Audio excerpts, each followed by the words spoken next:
आजकल समाज में बहुत सारी युवक युवतियाँ अपना धर्म छोड़ के दूसरे धर्म में शादियाँ करने लगी है, जिससे हर दूसरे दिन पता चलता है कि इसने दूसरे धर्म में शादी की है। तो इसके लिए क्या करना चाहिए? ये पूरे देश की माताओं के हृदय की पीड़ा है, लेकिन माँ सबसे पहले दोष मैं आपको ही दूंगा कि आपने इनको बहुत बड़ी पढ़ाई के लिए बाहर भेजा, हाथ में धन भी दिया है, लेकिन संस्कार देके नहीं भेजा। छोटे संस्कार देना चाहिए थे। दूसरी बात, ये मोबाइल दे दिए गए हैं और वो मोबाइल इतने गहरे अंदर जा चुके हैं कि व्यक्ति एक समय को भोजन छोड़ने को तैयार है, लेकिन मोबाइल छोड़ने को तैयार नहीं है। तो कम से कम आप तो ये तो देखो इनके मोबाइल में नंबर किसके पड़े। फिर भाई ने प्रश्न किया था, जॉब के लिए कहा, अध्ययन के लिए कहा, मैंने पूरी जानकारी निकाली है।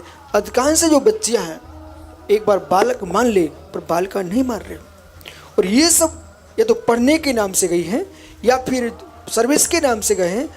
इसलिए समाज का दायित्व है कि मात्र मुनिराज के पास आकर, गुरुओं के पास आकर निवेदन करने से काम नहीं चलेगा। इनके साथ निवेदन करने के साथ साथ उनको जन्म से ही धार्मिक संस्कार दो, और इनके जो पाठशाला हैं बच्चियों को पाठशाला भेजो और खुल के बात करना प्रारंभ करो। माता पिता का दायित्व, जैसे कि ग्लोबल महासभा ने विचार किया है, अब तो इनको आगे विचार करना पड़ेगा कि घर घर में आपको ऐसे सदस्य बनाओ, इस माँ को भेजो कि प्रत्येक घर में जाए, 2 दिन 1 दिन उस परिवार के समूह को बिठाए और बिठा करके उनको संकेत करे कि बेटियों, तुम जहाँ जाओगे तुम्हारी संतान होगी, वो संतान तुम्हारी जितनी होंगी वे सब विपरीत मार्ग का प्रचार करेंगे। यदि आप जीवन में काम सुख नहीं छोड़ पा रहे हो, मत छोड़ो, कम से उसका फल ऐसे संतान को जन्म दो जो पानी छान के पिए, जिन धर्म की जय बोले और महावीर की जय बोले। उसके लिए आपका दायित्व है कि आप जैसी पढ़ी लिखी माताओं के लिए, समझदार माताओं के लिए घर घर में भी जाना पड़े, आप घर घर में जाओ, 1 दिन की पाठशाला लगा के आओ और बच्चियों को बिठाओ, समझाओ उनको कि बेटा इंद्रिय सुख ही सब कुछ नहीं है, और खुल के बोलना, शर्म से नहीं बोलना है। इस सुख के पीछे आप भविष्य को देखो। टुकड़े कर करके बेटियों के कहाँ छोड़े जा रहे हैं, कितने डंडे पड़ रहे हैं बेटियों में, परंतु फिर भी इन बच्चियों को समझ में नहीं आ रहा है।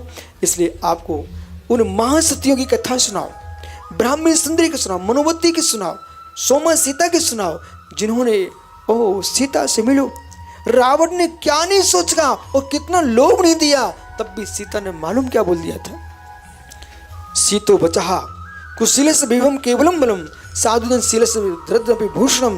हे लंकेश, तुम्हारी विभूति कोरा मल है, शीलबंत का दरिद्रता भी भूषण है, और मूल बिंदु अपावज ये है कि बच्चे 35-40 साल के हो रहे हैं, बच्चियां 70 साल की होने के लिए अगर बुढ़ी होने वाली हैं, क्या ब्रह्मचारी रहेंगी क्या? माता पिता का दायित्व एक उम्र के अंदर वे कितनी पढ़ने की बात करें, बोले शादी की बात पढ़ते लिखते रहना, लेकिन अपनी सीमा के अंदर शादी कराइए।